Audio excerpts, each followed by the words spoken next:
time for a new video. What do you think? Thank you.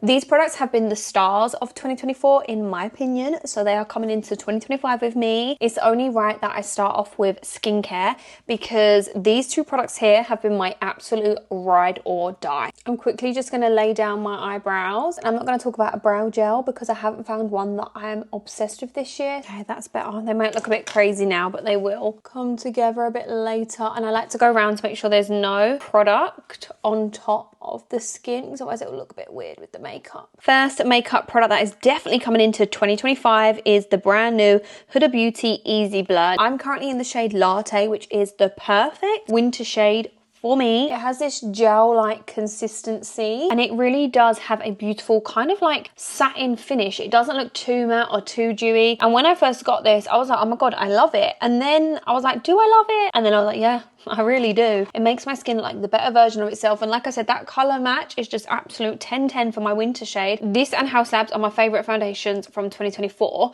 The only reason I haven't put Haus Labs in this is because it is quite a new one for me. TooFaced Melting Bronzing Stick. Smells like cherry chocolate orange and just blends incredibly well. I would say if you want a cheaper kind of drugstore bronzing contour wand, then the collection one has definitely been up there on the top of my list. But the Melting Bronzing Stick by Too Faced I've been using all year. I think it is so buttery and I've used quite a lot of bronzing sticks, like, you know, the Rare Beauty one, Hourglass, like, yeah, I've had a lot in my time and this one just melts so beautifully, although the smell does make me want chocolate a little bit, I'm not gonna lie. I love knowing what products people are going to be bringing into 2025 because of course every year we have so many product launches, probably a bit too many if I'm honest with you. I'm loving contouring around my lips a little bit more. For concealers, I have absolutely loved going back to my L'Oreal Infallible. One other concealer that I've recently started using is, do you know what? I need to do a full face of monthly favorites. Let me stop saying I've used this, I've used that. We're going to stick to the theme of the video, okay? Because I'm getting distracted. L'Oreal Infallible Concealer is, in my opinion, kind of like a drugstore dupe for the Too Faced Multi Sculpt. I would say they are quite similar and they definitely pack a punch with the coverage. I use the shade 328. I've also been doing like this little laugh line area because I just feel like it helps lift that and kind of adds a bit of light rather than them looking like deep, if that makes sense. And we're just gonna blend those all out. Last year I loved the May by Mitchell Curve Case and I really thought that would be a product that I'd continue using a lot more throughout the year, but I actually didn't pick it up as much this year as I thought I would, which has surprised me. I'm just going to take it into the center of that forehead and in between those eyebrows. So I've been playing around with my camera settings. I'm just going to take this brush now. Hopefully I can color grade this really well and hopefully the audio is good. Hopefully you're in a good position. I really want to use my Haus Labs blusher. Found her. I love this color. It's so beautiful. And when I first would look at colors like this, I would just think like, oh my god, they're gonna be too bright on my skin. Boy, was I wrong. It gives you like the most beautiful, perfect, like flush to the skin. I'm obsessed with a more reddy toned blush now. I think they are gorgeous. Another one which I recently love is the Huda Beauty Ube one, if you're a pinky blush girl. But just look at that. That is so stunning. Honestly, Haus Labs really is that brand. I have not tried one thing from this brand and thought, that is crap.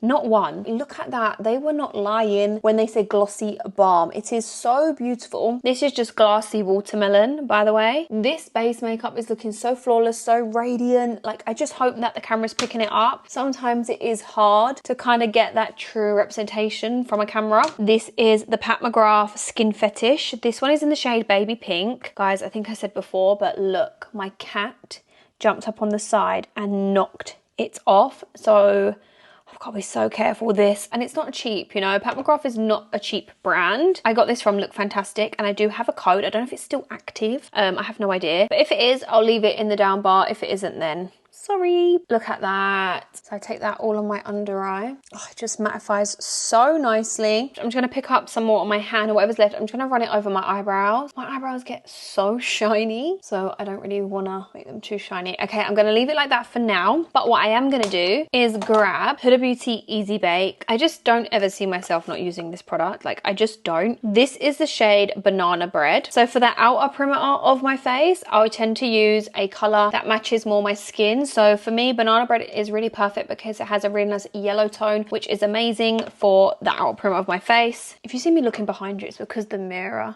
is there, and let it kind of come out a little bit. Then this hasn't been in my life very long, I will admit, right? But something I would do before this got introduced to my life here and there was a thing called mid-tone blush, and you guys probably know what that is anyway, but it's kind of like the transition between your powder and your blush. So more like this sort of section here, so you get that perfect gradient. And sometimes what I would do is do a darker shade of blusher here and then let it kind of go gradually into a lighter blush, so then it looks a little bit more seamless, a little bit more blended. Or sometimes I just wouldn't do that. However, when I really want my makeup just to look that bit more polished and just level it up a bit, then a mid-tone blush is needed. However, because this is this kind of like lilac pinky shade, it has been working so well for my mid-tone blush. So that's what I'm going to use today, is take it just along there for like a brightening effect. Can you see just up the sides there? I did do a video on this, and a lot of people were saying in the video that they preferred just the ube birthday cake side without the banana bread. But I gotta admit, I feel like the banana bread here just helps create a little bit more of a natural gradient rather than having such a bright pinky colour up to my nose, if that makes sense. I don't know. Up the cheekbone and slightly down onto the cheeks. So when I put my blusher, it will just really help with that transition. You don't have to get this just for that. You could literally just use a lighter toned blush. So add your darker one here, let it transition to the lighter one, or in between your powder and your blush, put a lighter toned blusher so you get a natural gradient. Just try it. You might love it, you might not, but I'm pretty sure you'll love it. A bronzer that I found myself using so much this year was the Plouise Cheek of It, and I got this in a little set, and I didn't think I was going to use this as much, but I have found that this has been like my winter kind of bronzer, and it's not super warm, that I find that I can then add a little bit more of a warmer touch on top of it. So I'm going to use this now because this does really work well for like that bronzing contour mix. Do you know what I mean? You know when something is too warm, that's just the bronzy glow, and if it's too cool, it's more of a contour, you know? Yeah, the top of my nose and then go up real quick. I will blend this out a bit better, don't worry. This is just like the baseline. Bring that into my eyebrow. I don't know if you guys have seen on my other platforms, but I had a thing called pigment wiper done on my eyebrows, and basically it's like this kind of like a tattoo needle type thing, and it gets scraped along where your eyebrow tattooing is to help lift and break up the pigment. And I had that done, and oh my god, the healing was so much longer than I expected, like so much longer. It has kind of broke up the lines, but it's not done as much as I thought it was gonna, and I'm a little bit gutted because then it now means that I either have to do more sessions of that, or I have to do laser if I want to completely remove my microblading. But the thing is, I don't want to completely remove the microblading, I just want to kind of update it a little bit. Obviously I'm getting older, so I don't want my hairs to go all the way down now. I just kind of want to slightly tweak and lift the eyebrow a little bit, and I'm thinking to myself, is all of this worth it just to lift it out of my eyebrow to go through that? Because I'm not gonna lie, I'm so scared of doing laser, because I've seen on some other people's TikToks, they got laser done on their microblading and then their hair went like blonde transparent, and they couldn't tint it for a while, and then they actually lost some of their eyebrow hair, and I'm like, sorry, what? Don't lose my eyebrow hair, I've not got loads as it is. Do you know what I mean? Like, I'm trying to keep all the hair I can. And the thing is as well with laser is, if you get that done, can you do microblading after? Because it's not like I don't want microblading, I just want it a little bit softer and, like I said, lifted now. I don't know, anybody who does microblading or has had laser or anything, if you've got any knowledge on it, please let me know. Okay, I'm just gonna put a tiny bit of that colour under here, just like that. I know I look like I'm from Whoville right now. I've got baking powder, so I'm just gonna go and do an up and down motion, so it just kind of looks seamless like that. These brushes are flipping amazing. They are the Ariel and Morphe collab, and oh my giddy gosh, they just apply your makeup so good. So good. Like, my forehead is dry, but bitch, you wouldn't believe it because it just applies it so good. So I bought these from TikTok shop, and I got the powder bronzer and then the cream bronzer in the shade Cookie Cup. I'll try and link them for you, but I don't know if you can get this set anywhere else apart from TikTok shop. Do you know what I mean? But yeah, really like these both actually, and didn't think I was gonna like that bronzer as much as I do. Just gonna quickly soften the sides of the nose contour. Now I'm gonna use the powder version of that Haus Labs blusher. Woo, she's so pigmented.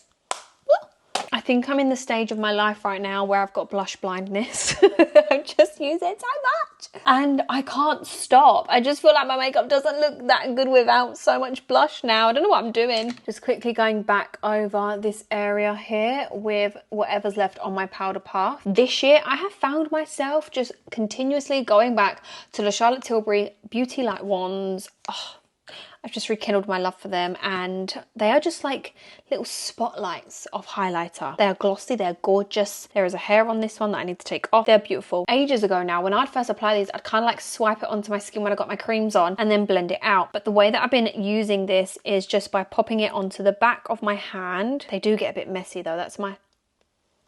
No, I just took the fucking thing off top. Oh, be easier for me to get the product. This is a Zoeva 134 brush. It's basically like a big fluffy eyeshadow blending brush, and I just find it just gives me the best results. So I just make sure I proper swirl it all up in there. Make sure my brush is like evenly coated. It literally adds light to the skin. It doesn't look powdery. It just adds such a nice dimension back into the face, and I feel like it just makes your skin look more skin-like rather than a powder highlighter. The Haus Labs Rose Quartz highlighter I've been using all the time too, but I just feel like when I do this, it honestly makes my makeup look 10 times better. I'm actually going to take some of that onto my lid. I just feel like I really want beautiful, like radiant makeup today, and running that on the eyelid will just give me that. Get some on my nose. I don't know who I am going back to this nose tip highlighter, honestly. I just feel like in person when I have this sort of highlighter on, it just makes my skin look more radiant and just glowing, and honestly it just makes it look so much better. If there's one thing that you take or try from this video, let it be getting a fluffy brush and your liquid highlighter and applying it like that. Just take that from the video. You've not even got to take the product recommendation.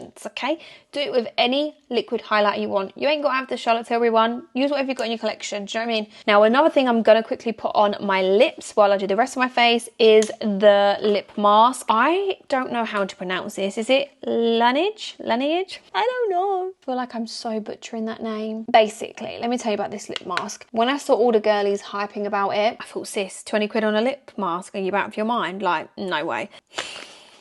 I will eat my words and say this is the best lip mask I've ever used in my life, and it is well worth 20 quid, and I will repurchase this when I run out, which probably won't be for a long time. But let me just show you. We have been loving her. Look at all them dips. I feel like I'm always using this daily now. The way this feels on my lips, I even use this sometimes with just lip liner because it is so beautiful and creamy. I cannot get enough. This was sent in PR in a Space NK package, and like I said, when I first heard of this, I was like, I'm not going to spend 20 quid on a lip balm. Boy, have I eaten my words, because I definitely will be, because it's the best lip balm I've ever used in my life. I have been rinsing this brow product this year, and it is the Maybelline Builder Brow. I'm just going to go in and just fill in any little gaps. Basically just rerun this through the eyebrows. I still do love the NYX Lift and Snatch brow pen. I still love that. But I must admit, I really do enjoy this Maybelline brow pen, especially because it has a little brow gel on the end, and it's just super convenient sometimes as well. But I must say the colouring is a little bit off on this. I have to go for a darker shade than what I normally would to get the pigment to come through. I've also been trying to not do my eyebrows as neat, so they just look like a bit more hair coming through. I don't know if you guys can see there. And then I'm just going to take this brow gel side. I know I've put my eyebrows in place, but sometimes they do move, especially when they're not laminated, which they are not right now. I just feel like going over it with this little brow gel really does help remove any powder product as well that is sitting on my eyebrows. For the eyeshadow palette, I know this might be a little bit boring, but this is one that I took on holiday with me twice, and I just found myself reaching for this the most, and it is the TooFaced Born This Way Warm Amber Nudes. They have a cool version and the warm version, and when I look at this, these colours here, like this little section here, has been perfect. Like some days I'll just put a bit of bronzer and then a highlighter, then I'd mix these two together, and this kind of like coppery brown is beautiful. I am going to use the more bronzy shade though, just on the outer corner of the eye. I don't know, I just found myself kind of reaching for this palette the most, and because it is so small, it was like perfect for traveling with. I'm just going to run that on the under eye. I feel like this year I've tried so many different products and so many of them are really good, like, you know, the Rare Beauty highlighter that I got, which looks like this, the little pebble one. These are beautiful and I really do recommend them. And then so is the Haus Labs Rose Quartz highlighter. Like I said, there are so many gorgeous products, but I have to be real and be like, these ones are the ones I've been reaching for like all the time, you know? I'm gonna use that shimmery shade. It's kind of like a foil, and I'm just gonna press it in there because it does have a bit of fallout and I don't want that. And then in the center and the inner part, so it can set that highlighter that I run on the eyelids in place. I will continue to use and love this in 2025. A lash that I just love is Tatti Lashes 90s Baby. They've probably been my most worn lash of 2024. Okay, I'm quickly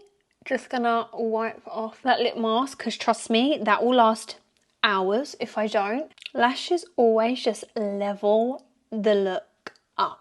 I don't feel like this lip line is going to shock you because I feel like you've probably seen it everywhere, all over your social media. But this is the Makeup Forever Anywhere Caffeine Lip Liner. These Makeup Revolution nude lipsticks are so nice, so creamy, and have so many different like undertones and variations, even though when you look at the nude stickers on here, they probably look similar. Like, look, can you see this one's a bit more beige and cool toned, this one's more pinky, and this one I've been using like all the time this year, and this one is in the shade Brunch Pink Nude. Is that not like the nicest pink shade? Just gonna blend that out into that lip liner. Honestly, those lipsticks are so creamy. For lip gloss, it's got to be these Maxfactor ones. Like, I love the Rimmel Thrill Seekers. They are definitely up there with my top ones as well. I would say this, the Rimmel Thrill Seeker, and then the Huda Beauty ones are like my favorite. But they do so many nice colors in these lip glazes. This one is the shade Favorite Song. I've actually used quite a lot of it. I don't know if you guys can see, there's not actually loads in it, although there looks like there is. And it's like this pink shade. It has little gold flecks in there. Can you see?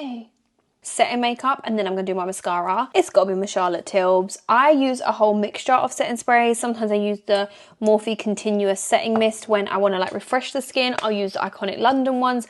I use a whole bunch of setting sprays, but one that I always repurchase and make sure I have in my makeup collection is this one. And as you can see, your girl's getting a little bit low on that. I'm just gonna give it a little bit of a shake, and then I'm gonna go ahead and apply that.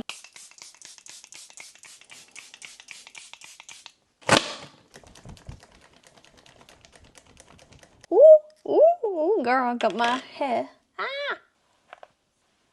Oh my god, the difference a fringe makes is wild.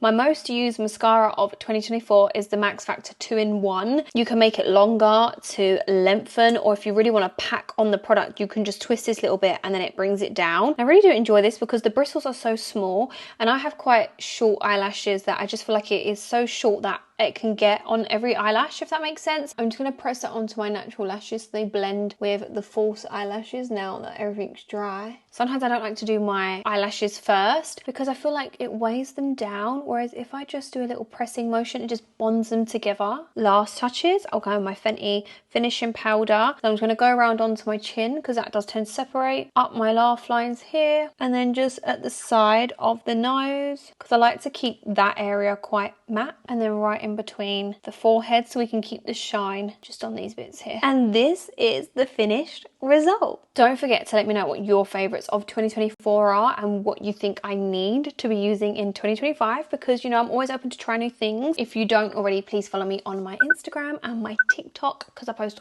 all the time over there, and I'll see you lovely lot very soon. Bye.